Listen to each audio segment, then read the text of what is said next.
I fully ask this so you have an excuse to drink.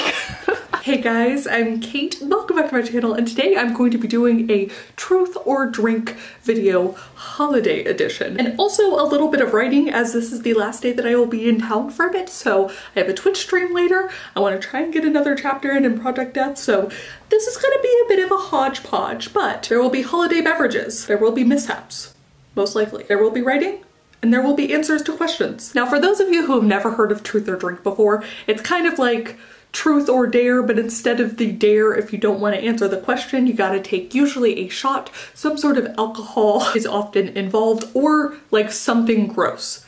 I was gonna say pickle juice, but I love pickle juice, so I could do that easily. So I asked my patrons over at Patreon to recommend me their favorite holiday beverages, or just some of their favorite beverages, because I gotta try some grog. Charlotte has me convinced. And I also asked over on my Instagram too, to fill out a survey or put a question in my little question box that they want me to answer. It can be writing related, it can be life related, it can be purposely trying to get me to drink. And so, bless you, my goodness.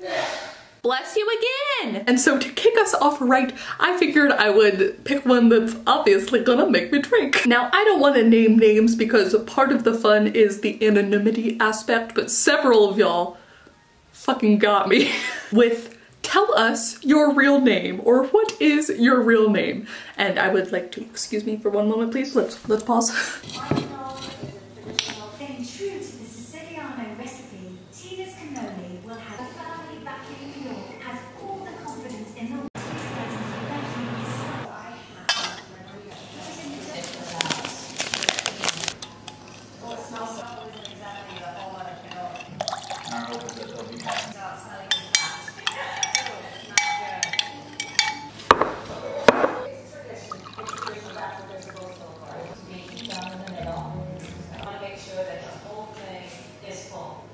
I made a little Santa's hat jello shot. Oh, you can see my reflection down here, that's fun.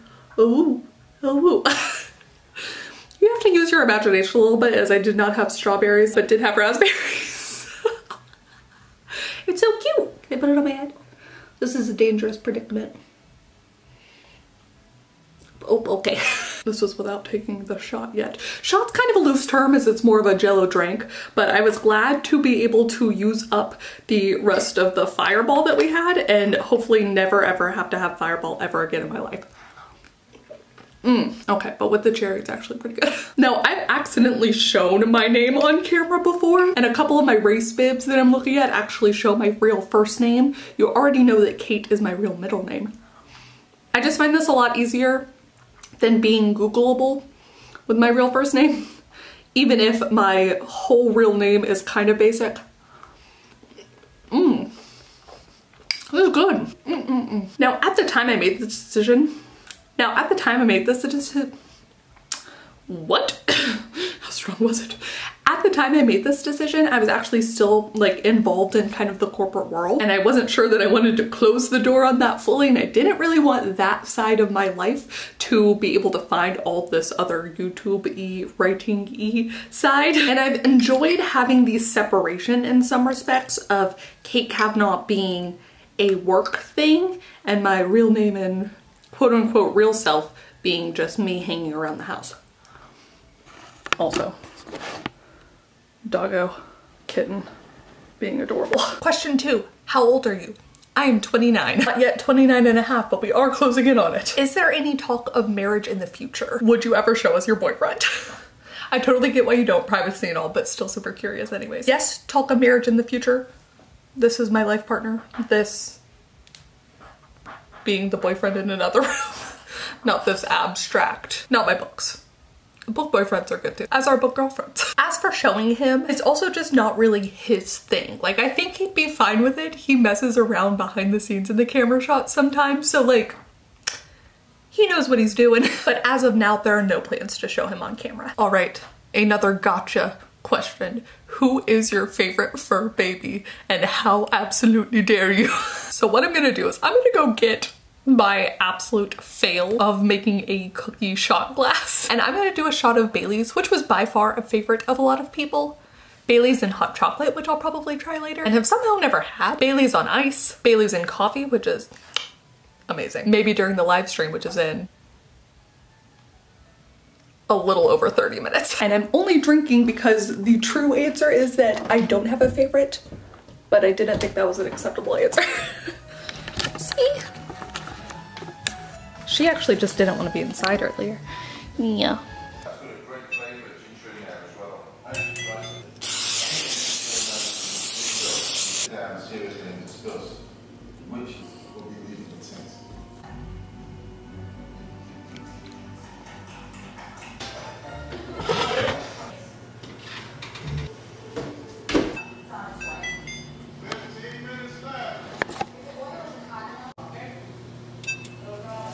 Oh.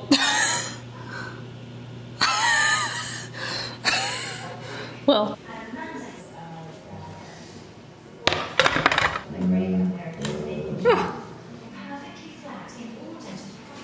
This one's a thick boy. Oh, it does not stay up. Okay.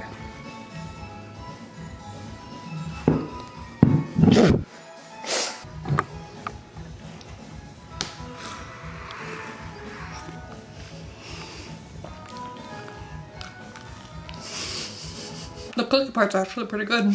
If you got Freaky Friday swapped with one of your original characters for a week, what would you get up to in their life?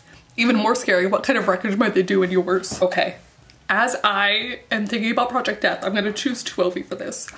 Frankly, I don't, depending on where I was in her world, I think I'd survive just by being like almost an NPC. So it sort of depends on my luck. It's sort of a reflection of our real world taken up to like an nth degree. So depending on if you're born into kind of like upper middle class, you're fine. In this world, you basically have to be upper class to be fine and live or work within the castle. Now, if I was in the sticks as they're running out of water and I am a thirsty beach, this probably would not work well for me. 12 would cause a whole lot of wreckage here because if the same rules applied, which they kind of do, like plenty of people do kill people and don't see any side effects. Geez, I do see her taking her own morality, just like she does in the books, and using her abilities to kill people to get rid of them, kind of doing that little cost-benefit analysis in her head and being like, nah, these ones have to go, and that would really be a problem. She would be essentially a rogue assassin. Do you have a driver you support? I mean, I am a Ricardo fan, and I do love Little Lando Norris, so I say I'm a Team McLaren, but I actually like a lot of them for different reasons. It's been really fun getting into F1, and I recommend anyone and everyone to watch Drive to Survive on Netflix. So entertaining. But speaking of being a thirsty beach, I need to get some water. Hi, Beth.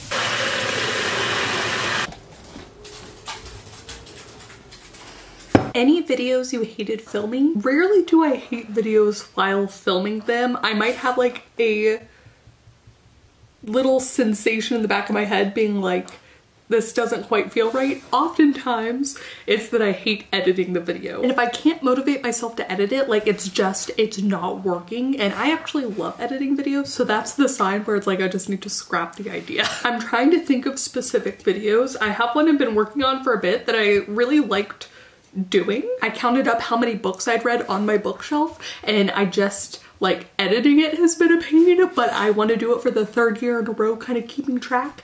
So I'm gonna have to figure out something. That's usually when I do voiceover. So if you ever find me doing voiceover or I come back to do a different intro, like do the intro after I've done the video, it's usually because I didn't have a direction while filming and then have to like scramble to figure out something.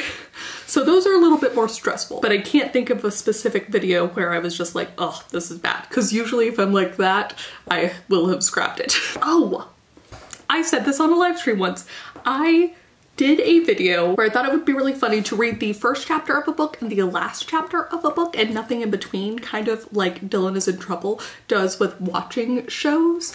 And I thought it would be really interesting, and that I hated. I stopped halfway through because I could not get myself to read the last chapter of this book series. I hated it so much as I was doing it. I still think the concept's so cool. I would watch someone else do it, but me attempting it was like, no. I actually think I still have it. Reading only the first and last chapters of the Mortal Instruments. So you can see I had a bunch of footage from other stuff too, and like God, this was such a pain.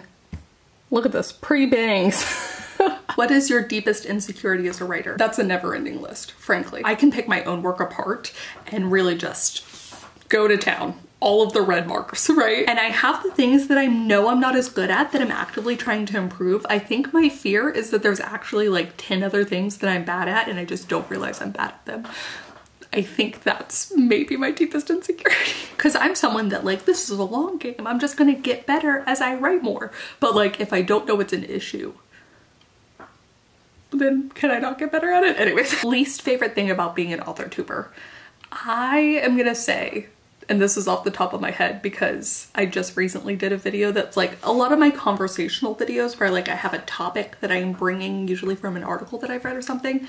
I get so frustrated when people are trying to argue against me, but they haven't watched or listened to the whole video.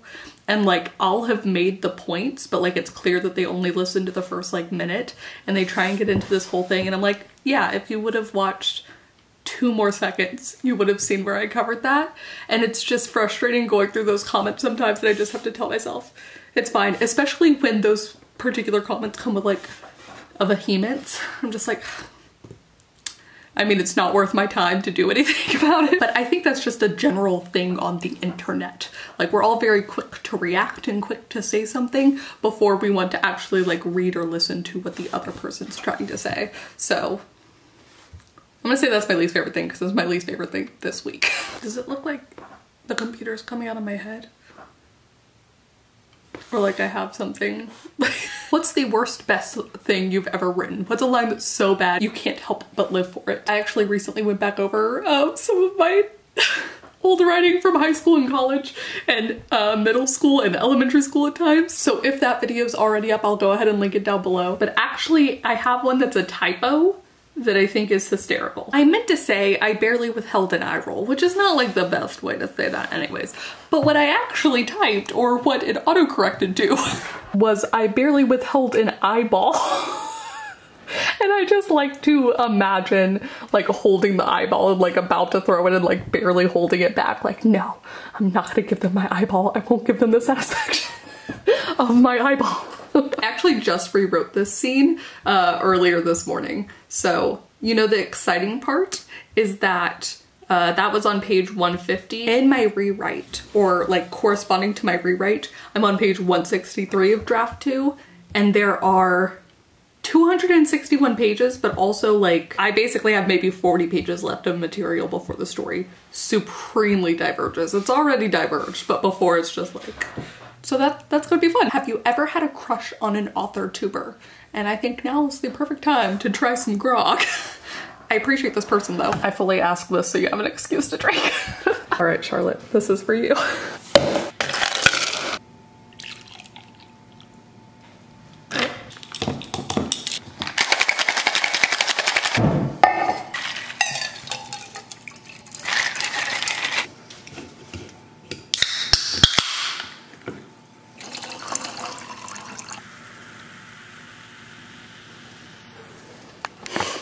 Okay.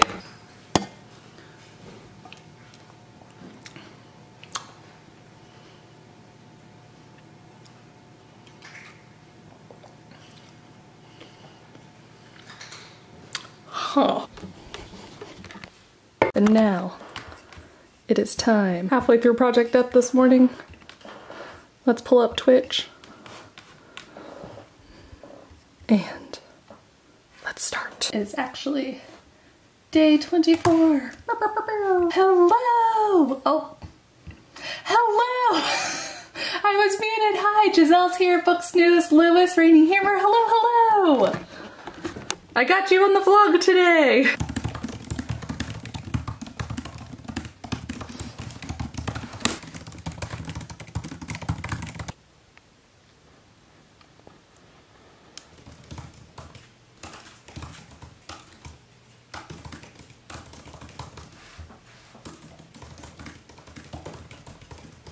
I am blaming you guys entirely.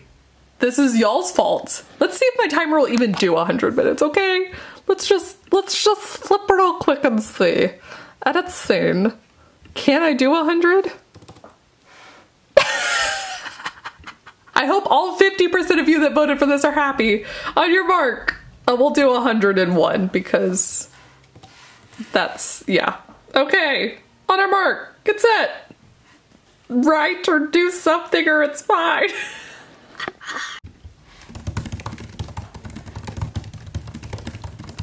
All right, there is now 90 minutes left.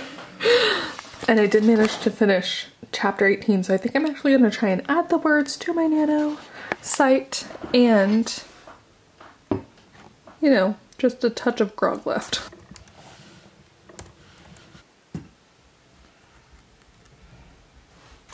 I got a badge! I passed 25K! Yay! That is cause for a celebratory finishing of the grog.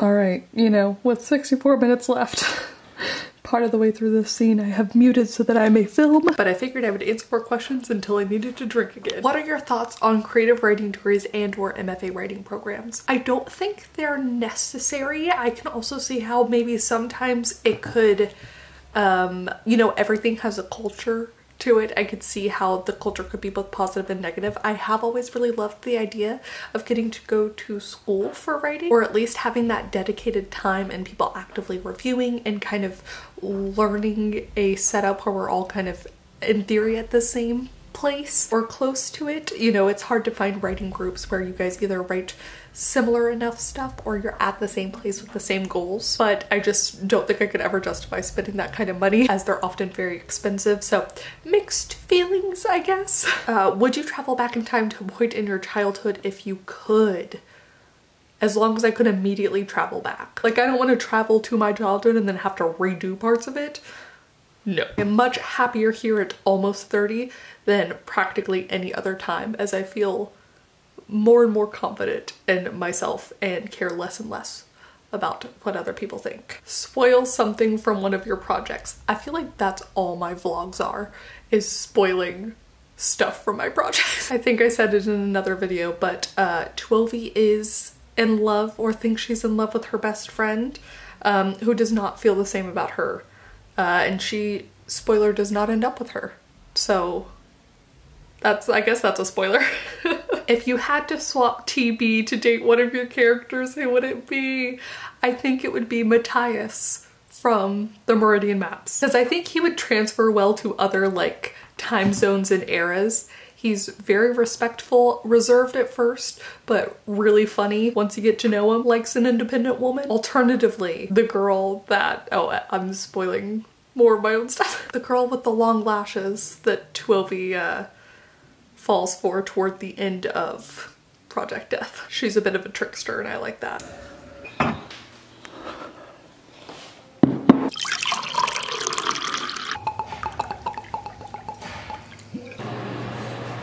The lazy woman's hot toddy.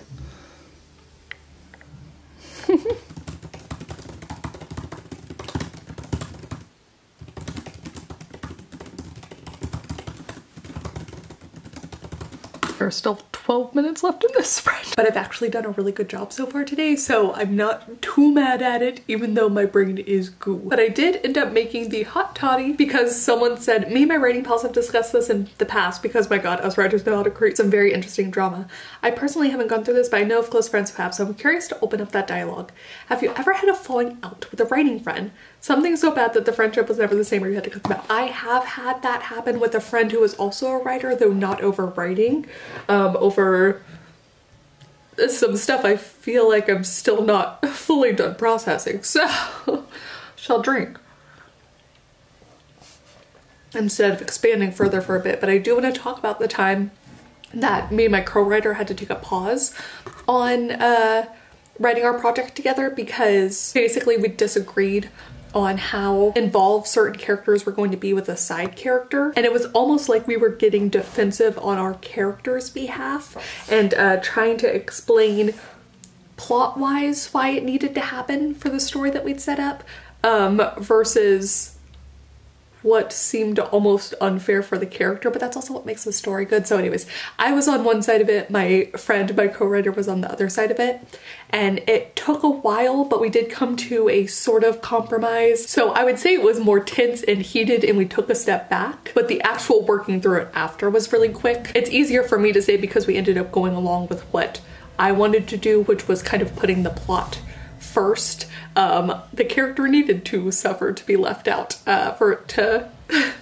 grow the way we'd planned and needed it to. But yeah, that one was a tough one. Co-writing can be really difficult for a myriad of reasons. Often when one has something going on in their lives and the other one doesn't and is ready to write, but then the flip will inevitably be true, or motivations may wildly differ at different times. So there's been some struggle with that, but it took me a bit because I was getting frustrated. It took me a bit to just like fully step back, and I let my co-writer dictate how we do stuff and when we do stuff, and I've just like any progress made I'm happy with, and that's where I have to be with it. Also, Christine reached 50K! Yay! This person says, I know you have your romance pen name. Is there a reason you want to keep that separate from your channel now? There are several reasons.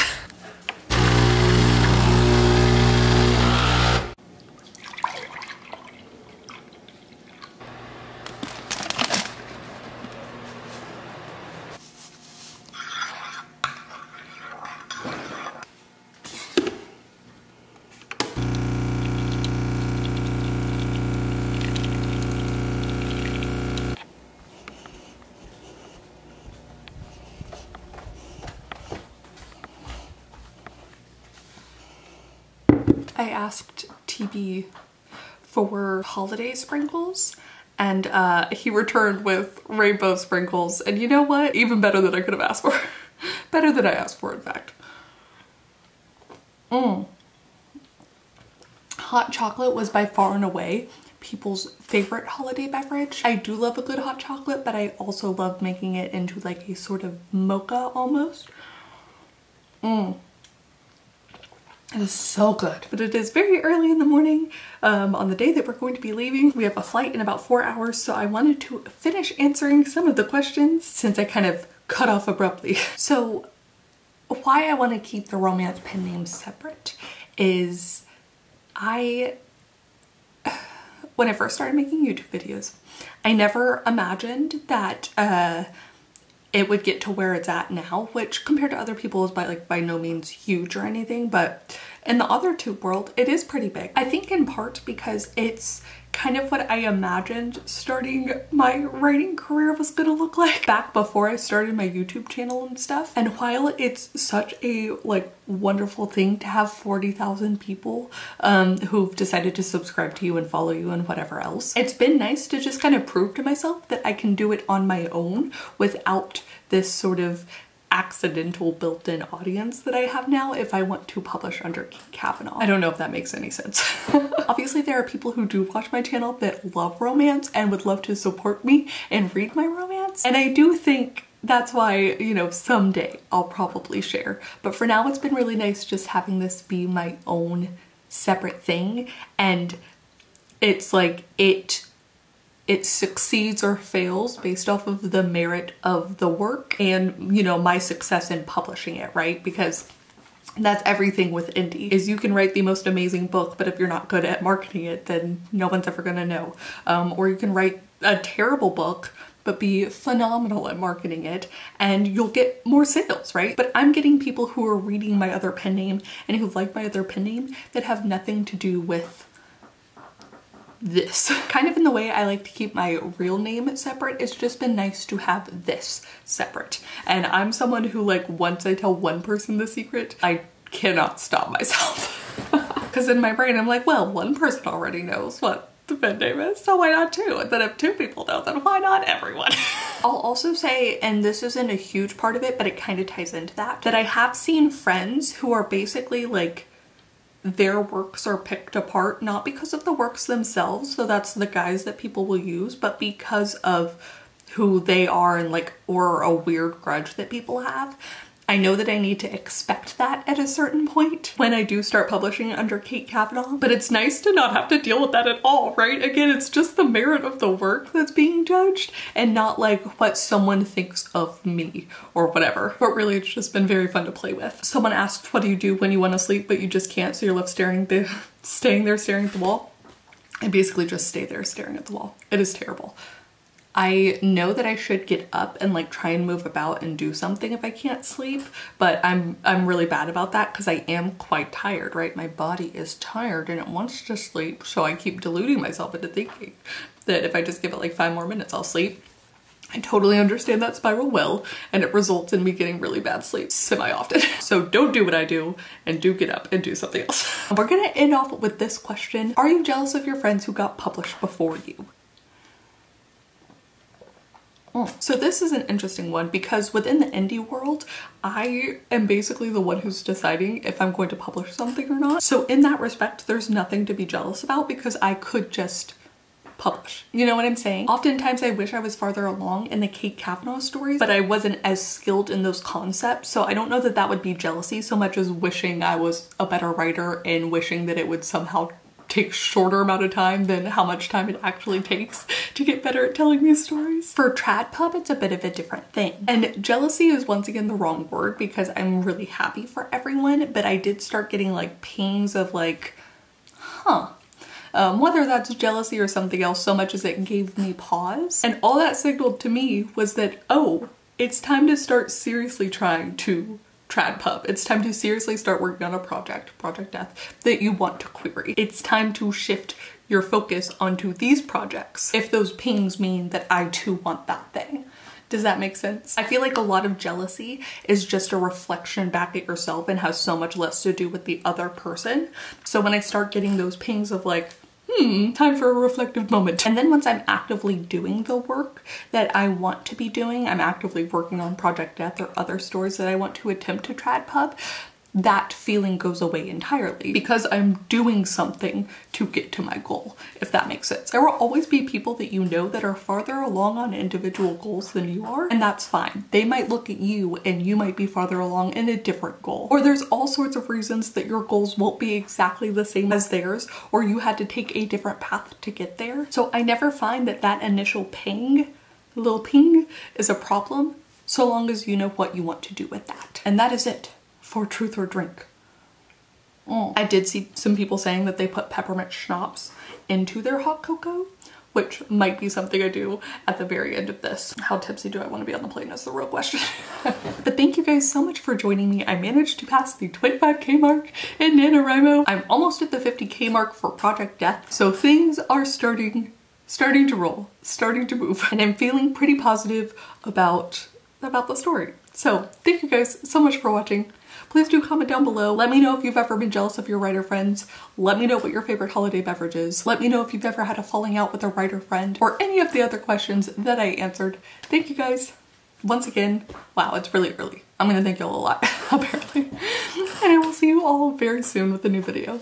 Bye. Whew.